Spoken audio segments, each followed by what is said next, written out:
لا حول ولا قوة إلا بالله العلي العظيم. أعوذ بالله من الشيطان الرجيم. بسم الله الرحمن الرحيم. الحمد لله الذي هدانا لهذا وما كنا لنهتدي لولا أن هدانا الله. لقد جاءت رسل ربنا بالحق. الصلاة والسلام على أشرف الأنبياء والمرسلين خاتم النبيين بالقاسم محمد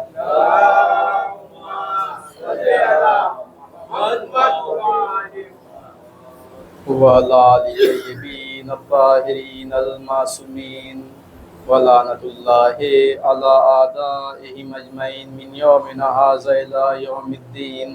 أما بعد فقد قال رسول الله صلى الله عليه وآله وسلم: إني تارك فيكم الثقلين كتاب الله وعترتي أهل بيتي ما إن تمسكتم بهما لن تزلوا بعدي أبدا وإنهما لن يفترقا حتى يرد علي الحوض. صلوات پڑھیں.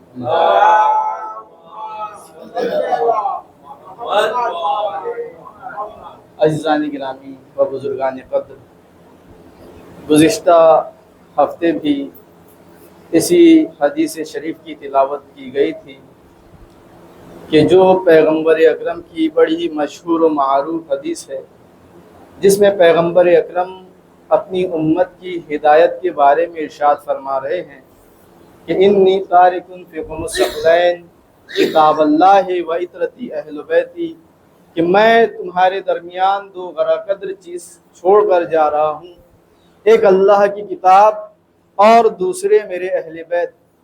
ما ان تمسکتم بہما لن تضلوا بعدی ابدا، کہ جب تک تم میرے بعد ان سے وابستہ رہو گے، متمسک رہو گے، جڑے ہوئے رہو گے، ہرگز گمراہ نہیں ہو سکتے. وَإِنَّهُمَا لَن يَفْتَرِقَا حَتَّى يَرِدَ عَلَيَّ الْحَوْض، اور یہ دونوں ایک ساتھ رہیں گے یہاں تک کہ حوض کوثر پر میرے پاس آئیں گے. تو اسی حدیث کی ہم وضاحت کر رہے ہیں کہ اس میں اہل بیت کون ہیں، قرآن کیسی کتاب ہے، اور پیغمبر کن لوگوں کے درمیان یہ دو چیزیں چھوڑ کر گئے ہیں. بیان کیا گیا ہے کہ پیغمبر کے یہ آخری زمانے کی حدیث ہے. حدیث کے جملوں سے معلوم ہو رہا ہے کہ یہ اس دور کی حدیث ہے کہ جب پیغمبر اکرم کا یہ آخری دور ہے. اس لیے کہ پیغمبر اکرم اس حدیث میں بیان کر رہے ہیں کہ میں تمہارے درمیان چھوڑے جا رہا ہوں. تو انسان جب ایک جگہ سے کہیں دوسری جگہ جانے والا ہوتا ہے تب وہ کسی چیز کے چھوڑنے کا ذکر کرتا ہے. تو یہاں چونکہ پیغمبر اکرم بیان کر رہے ہیں کہ میں تمہارے درمیان دو غرا قدر چیزیں چھوڑے جا رہا ہوں، تو یہ چھوڑنے کا لفظ بتا رہا ہے کہ یہ پیغمبر کے آخری زمانے کی حدیث ہے. اب اس کے بعد کیا بیان فرمایا؟ تمہارے درمیان میں. تو یہ درمیان میں کون لوگ ہیں؟ یہ درمیان کون ہے؟ تو پیغمبر اکرم کے درمیان میں کون لوگ ہیں؟ تو ہم نے وضاحت کی تھی کہ تین طرح کا مجمع وہاں موجود ہے.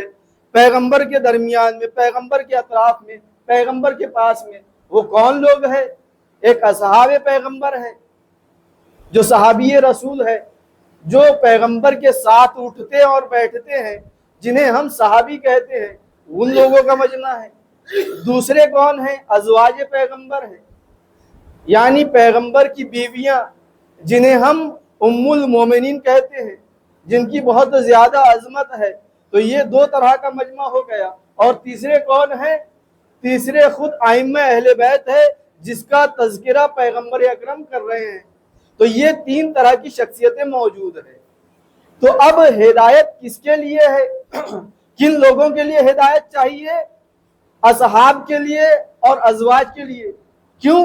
اس لیے کہ اصحاب اور ازواج جو ہے وہ غیر معصوم ہیں. اصحاب اور ازواج غیر معصوم ہیں. میں نے گزشتہ جمعے بیان کیا کہ صحابیوں میں ایسے صحابی ہے جس میں جلیل القدر صحابی جناب سلمان فارسی بھی ہے، جناب ابو ذر غفاری بھی ہے، جناب مقداد بھی ہے. تو یہ وہ صحابی ہے جن میں سے کوئی 10ویں درجے پر فائز ہے، ایمان کے 10ویں درجے پر ہے، کوئی 8ویں درجے پر ہے، کوئی 9ویں درجے پر ہے، یعنی ایمان کے جو 10 درجے ہیں ان درجوں پر فائز ایسے اصحاب ہیں۔ اور بعض صحابی ایسے ہیں کہ جن کے بارے میں خداوند عالم نے قرآن میں ان کی مذمت میں سورہ منافقون نازل کیا کہ اے رسول، جو تمہاری بزم میں آ کر بیٹھتے ہیں اور گواہی دیتے ہیں کہ تم اللہ کے رسول ہو، یہ جھوٹ بولتے ہیں، میں خود گواہی دیتا ہوں کہ تم اللہ کے رسول ہو۔ تو عزیزان گرامی، ہمیں کبھی بھی صحابیت کو معیار نہیں بنانا ہے۔ پیغمبر نے اسی لیے صحابیت کو معیار نہیں بنایا ہے۔ تو عزیزان گرامی، پیغمبر کہہ رہے ہیں کہ میں تمہارے درمیان 2 غراقدر چیزیں چھوڑے جا رہا ہوں، ایک قرآن اور دوسرے میرے اہل بیت۔ تو کس کے درمیان میں؟ صحابی بھی موجود ہے اور ازواج بھی موجود ہے۔ تو صحابیوں میں ہم نے 2 قسمیں دیکھ لی، ایک وہ صحابی جو ایمان کے 10ویں درجے پر بھی فائز ہے، اور دوسرے وہ صحابی کہ جو منافق نظر آتے ہیں۔ تو معلوم ہوا صحابیوں کا معیار کوئی جلیل القدر صحابی ہے تو کوئی منافق نظر آتا ہے۔ تو لہٰذا عزیزان گرامی، ہم نے جن صحابیوں کو جلیل القدر دیکھا، جو ایمان کے 10ویں درجے پر ہے جناب سلمان فارسی، جو 9ویں درجے پر ہے جناب ابوذر غفاری، جو 8ویں درجے پر جناب مقداد، انہوں نے کبھی بھی خلافت کا دعویٰ نہیں کیا، انہوں نے کبھی بھی امامت کا دعویٰ نہیں کیا، انہوں نے کبھی بھی رسول کے جانشین ہونے کا دعویٰ نہیں کیا۔ کیوں؟ اس لیے کہ وہ عظمت اہل بیت کو جانتے تھے، اس لیے کہ وہ منصب خلافت کو جانتے تھے، اس لیے کہ وہ منصب امامت کو جانتے تھے کہ منصب امامت، منصب خلافت یہ لوگوں کا درجہ نہیں ہے بلکہ یہ منصب الہی ہے، اسے معین کرنے کا حق صرف اللہ تعالیٰ کو ہے۔ حد یہ ہے کہ یہ ایسے منصب ہے کہ اسے معین کرنے کا اختیار خود پیغمبر اکرم کو بھی نہیں ہے۔ اسی لیے تو پیغمبر نے کہا کہ میں تمہارے درمیان چھوڑے جا رہا ہوں، بنا کر جا رہا ہوں نہیں کہہ رہے ہیں، اس لیے کہ چھوڑا اسے جاتا ہے جو چیز پہلے سے موجود ہو۔ تو پیغمبر کیا کہہ رہے ہیں؟ میں تمہارے درمیان 2 غراقدر چیزیں چھوڑے جا رہا ہوں۔ تو معلوم ہو رہا ہے جسے ہدایت کے لیے چھوڑے جا رہے ہیں وہ اللہ نے پہلے سے بنا کر بھیج دی ہے، اسے بنانے کی ضرورت نہیں ہے۔ تو جو لوگ یہ کہتے ہیں کہ یہ خلیفہ بنانے کی ذمہ داری، امام بنانے کی ذمہ داری رسول اکرم ہم پر چھوڑ کر گئے ہیں، یہ رسول اکرم چھوڑ کر نہیں گئے، ان پر چھوڑ کر نہیں گئے، بلکہ خود ہدایت کے لیے ہادی چھوڑ کر گئے ہیں۔ صلوات پڑھیں محمد والے۔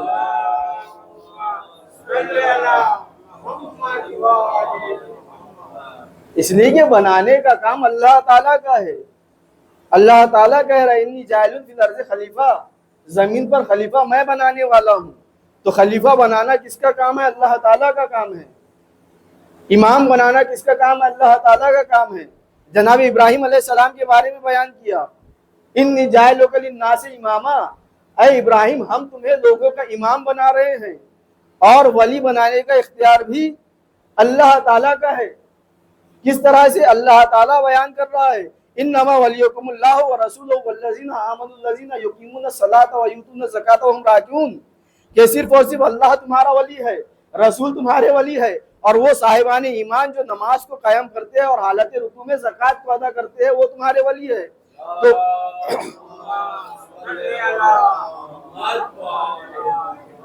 خلیفہ بنانا، امام بنانا، ولی بنانا کس کے کام ہے؟ اللہ تعالیٰ کے کام ہے۔ اور جو اللہ تعالیٰ کے کاموں میں دخل اندازی کرتا ہے وہ اللہ تعالیٰ کی ذات میں شریک ہونے کی کوشش کرتا ہے، اور جو اس کے کاموں میں شریک ہو جائے وہ مشرک کہلاتا ہے، اور مشرک جہنمی ہے۔ اللہ تعالیٰ قرآن میں کہہ رہا ہے ان الشرک لظلم عظیم، میں تمام گناہوں کو تو معاف کر سکتا ہوں لیکن یہ جو شرک ہے اسے کبھی معاف نہیں کر سکتا۔ شرک ایک عظیم گناہ ہے۔ تو جو اپنی طرف سے اپنا خلیفہ بناتے ہیں، اپنا امام بناتے ہیں، وہ اللہ تعالیٰ کے کاموں میں دخل اندازی کرتے ہیں، اور جو بھی اللہ تعالیٰ کے کاموں میں دخل اندازی کرتا ہے وہ مشرک ہو جاتا ہے، اور مشرک جہنمی ہے۔ صلوات پڑھیں محمد والے۔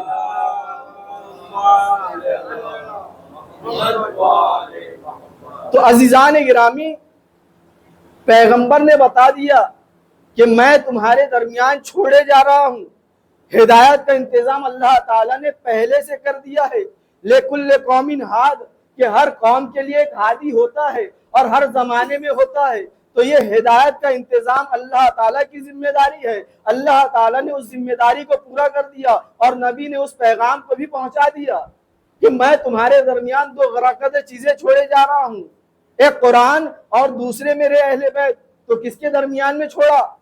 اصحاب کے درمیان میں، اس لیے کہ اصحاب غیر معصوم ہیں، اصحاب میں گناہ کا شائبہ پایا جاتا ہے۔ اور دوسرے کون ہیں؟ ازواج پیغمبر۔ تو ازواج پیغمبر کو بھی پیغمبر بتا دے رہے ہیں کہ اگر میرے بعد تمہیں ہدایت چاہیے اور تمہیں ہدایت پر رہنا ہے تو تمہیں اہل بیت اور قرآن سے متمسک رہنا ہوگا۔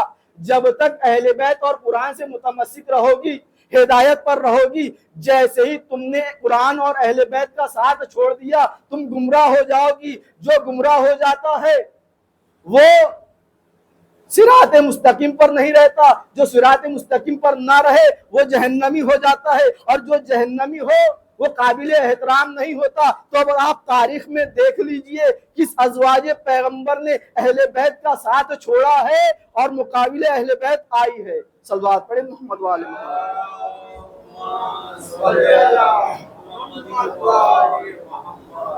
ام المومنین ہونے کے اعتبار سے تمام ازواج رسول محترم ہیں، لیکن اس حدیث کے مطابق جو اہل بیت کے مقابل آ جائے وہ پھر باعظمت نہیں ہوتی، محترم نہیں ہوتی، وہ ہدایت یافتہ نہیں ہوتی۔ تو عزیزان گرامی، پیغمبر دو چیزیں چھوڑ کر گئے ہیں، ایک قرآن اور دوسرے اہل بیت۔ قرآن کو کیوں چھوڑا ہدایت کے لیے؟ قرآن ایک ایسی کتاب ہے جسے اللہ تعالیٰ نے ہمارے نبی پر نازل فرمایا۔ قرآن باعظمت کتاب ہے۔ اس کے پہلے 3 آسمانی کتابیں اور نازل ہو چکی، توریت، زبور، انجیل اور قرآن۔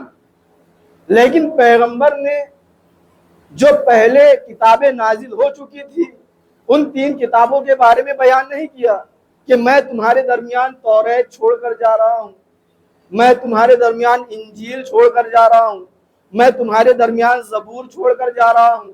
نہیں، کیوں نہیں کہا؟ حالانکہ یہ بھی آسمانی کتابیں ہیں۔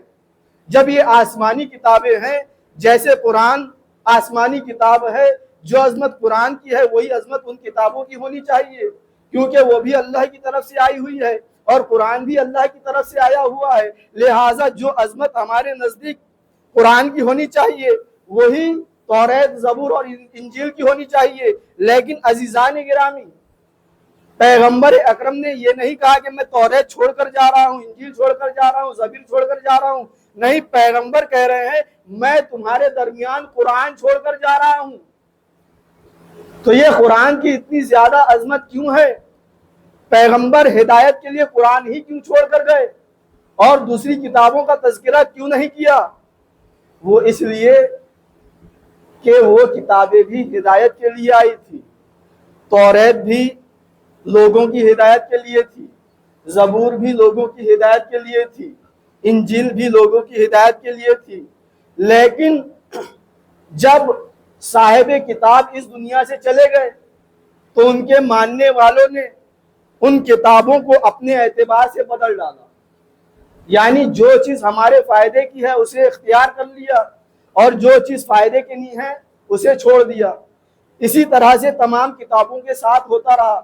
توریت کے ماننے والوں نے توریت کو بدل دیا، زبور کے ماننے والوں نے زبور کو بدل دیا، انجیل کے ماننے والوں نے انجیل کو بدل دیا۔ تو یہ تینوں کتابوں میں زمانے کے ساتھ رد و بدل ہوتا رہا۔ تو پھر قرآن کو کیوں ذکر کیا؟ جب تینوں کتابوں میں رد و بدل ہوتا رہا تو پھر پیغمبر اکرم قرآن کا تذکرہ کیوں کر رہے ہیں؟ اس لیے کر رہے ہیں کہ کیونکہ خداوند عالم نے خود اس کی حفاظت کی ذمہ داری لے لی ہے۔ اِنَّا نَحْنُ نَزَّلْنَا الذِّكْرَ وَإِنَّا لَهُ لَحَافِظُونَ، کہ ہم نے ہی اس کتاب کو نازل کیا ہے اور ہم ہی اس کی حفاظت کرنے والے ہیں۔ جو اس کے پہلے 3 کتابیں گزر گئی اس کی حفاظت کی ذمہ داری اللہ تعالیٰ نے نہیں لی تھی، لیکن جب قرآن نازل ہوا چونکہ قرآن کی حفاظت کی ذمہ داری اللہ تعالیٰ نے لے لی ہے، اسی لیے پیغمبر یہ بیان کر رہے ہیں کہ میں تمہارے درمیان قرآن جیسی کتاب ہدایت کے لیے چھوڑ کر جا رہا ہوں۔ صلوات پڑھیں محمد والے۔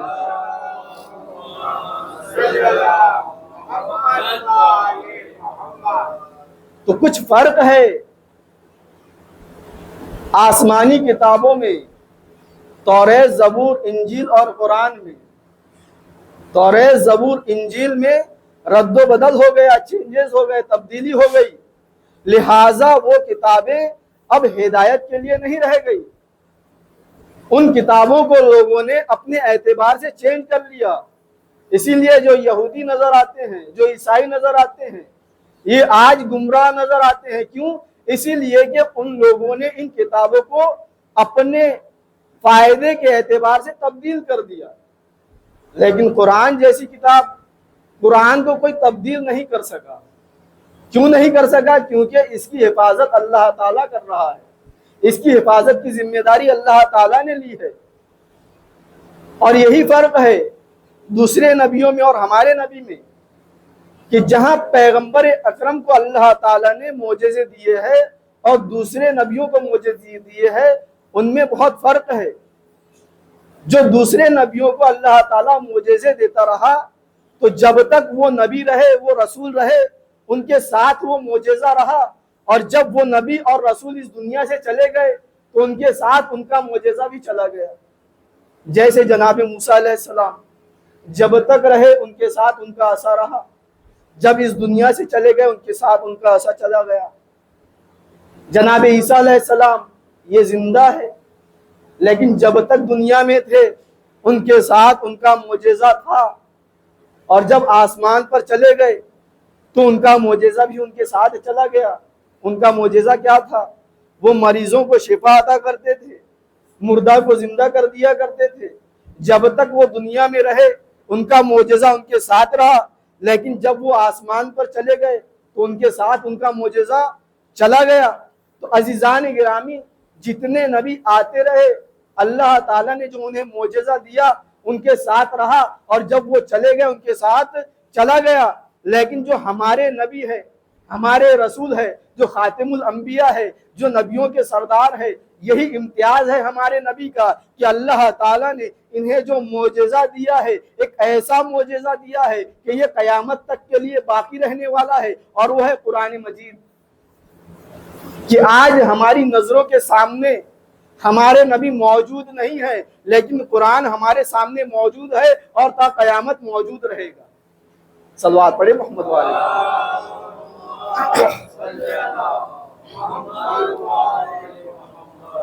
اب آپ سوچیں گے کہ یہ امتیاز کیسے ہوا؟ قرآن تو باقی ہے، لیکن ہم دیکھتے ہیں اور کتابیں بھی ہیں، توریت بھی ہے، زبور بھی ہے، انجیل بھی ہے، یہ تینوں کتابیں بھی آج بھی باقی ہے اور قرآن بھی باقی ہے۔ پھر یہ معجزہ کیسے ہے پیغمبر اکرم کا، اور کتابیں معجزہ کیوں نہیں ہے؟ کیوں معجزہ ہے؟ اس لیے کہ اللہ تعالیٰ نے اس کتاب میں چیلنج کیا ہے۔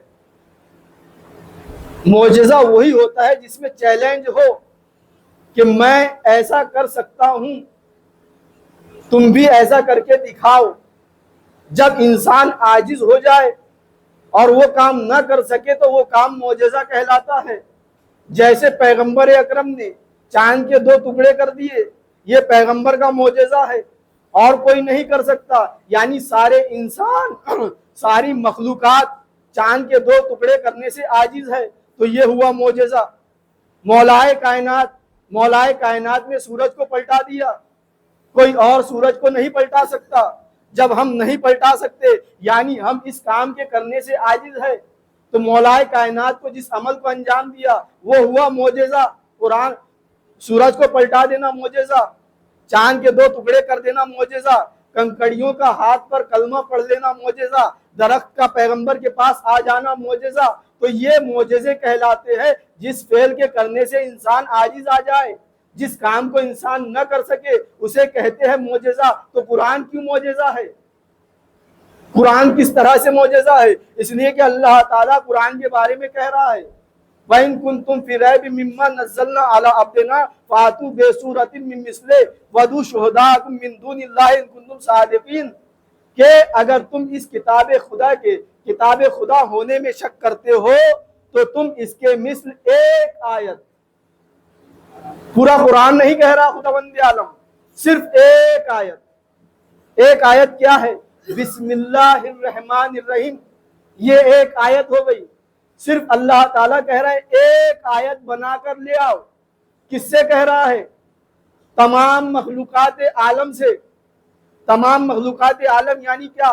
جو غیر خدا ہے، تمام کے تمام، چاہے انسان ہو، چاہے جن ہو، چاہے سائنٹسٹ ہو، چاہے کوئی ہو، دنیا کی کوئی مخلوق ہو، عالمین کی مخلوق۔ یہ ہمارا ایک عالم ہے، گیلیکسی، اس میں کئی عالم ہے، کئی چاند ہے، کئی سورج ہے، کئی زمینیں ہیں۔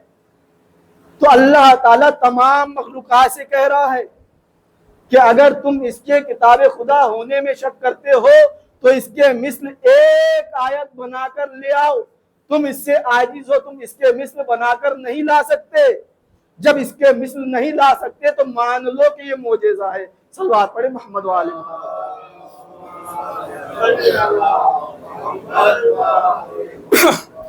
لیکن عزیزان گرامی، ہم کیسے مان لیں کہ معجزہ ہے؟ دلیل بھی ہونی چاہیے۔ تو دلیل کس طرح سے بنے گی؟ کہ زمانے میں کبھی کسی نے کوشش کی ہو قرآن کا جواب لانے کی اور وہ عاجز رہ گیا ہو، تو کیا ایسا کبھی ہوا ہے؟ تو آئیے ہم تاریخ کے حوالے سے دیکھتے ہیں۔ جس زمانے میں قرآن مجید نازل ہو رہا ہے، پیغمبر اکرم کا زمانہ ہے، قرآن کا نزول جاری ہے، اور لوگ اشکال کرتے ہیں کہ یہ اپنی طرف سے یہ اپنی باتیں کہتے ہیں، یہ اللہ کی باتیں نہیں ہیں۔ جب لوگ یہ کہنے لگے تو عرب میں ایک میلہ لگتا تھا جس میں بڑے بڑے ادیب وہاں آتے تھے اور شامل ہوتے تھے۔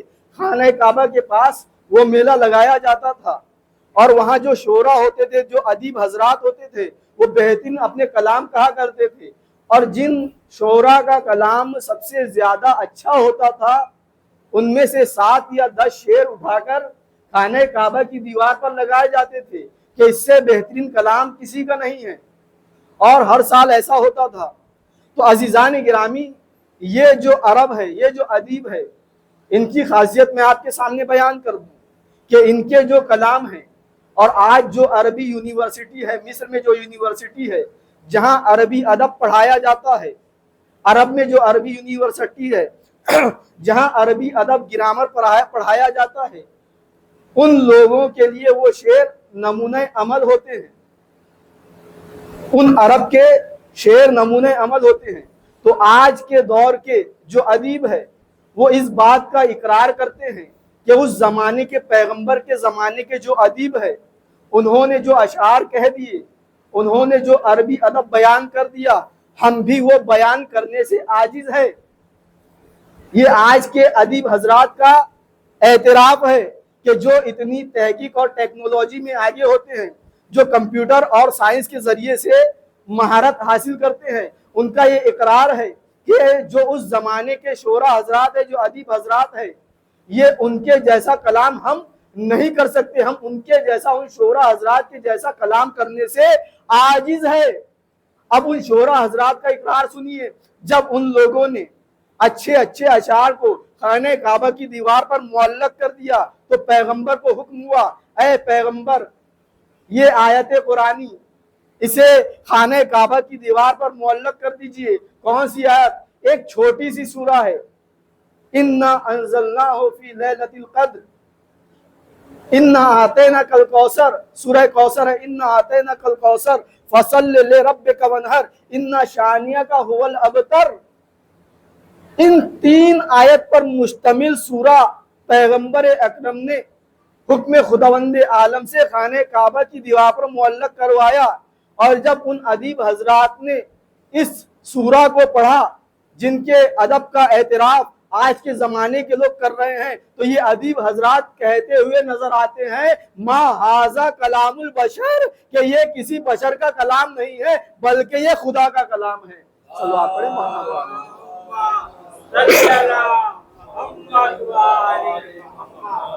تو اب ظاہر ہو گیا کہ قرآن کیوں معجزہ ہے۔ اس زمانے کے شعراء حضرات جس قرآن کا جواب نہیں لائے، اور ان ادیب حضرات کا جواب آج کے زمانے کے لوگ نہیں لا سکتے، تو پھر وہ قرآن کا جواب کیا لائیں گے، کیسے لائیں گے؟ تو معلوم ہو گیا جو دوسری آسمانی کتابیں ہیں اور قرآن ہے اس میں کیا فرق ہے۔ اسی لیے پیغمبر نے اس کتاب کو ہدایت کے لیے چھوڑا ہے اور بیان کر دیا کہ میں تمہارے درمیان دو غرہ قدر چیزیں چھوڑے جا رہا ہوں، ایک قرآن اور دوسرے میرے اہل بیت، جب تک اس سے متمسک رہو گے میرے بعد ہرگز گمراہ نہیں ہو سکتے۔ تو عزیزان گرامی، آج آپ کے سامنے میں نے عظمت قرآن بیان کی ہے، انشاءاللہ آئندہ ہفتے عظمت اہل بیت بیان کروں گا، اور ہدایت کی ذمہ داری کس طرح سے قرآن اور اہل بیت کی ہے یہ بھی مسلسل بیان ہوتا رہے گا۔ وصلی علی محمد وآلہ الطیبین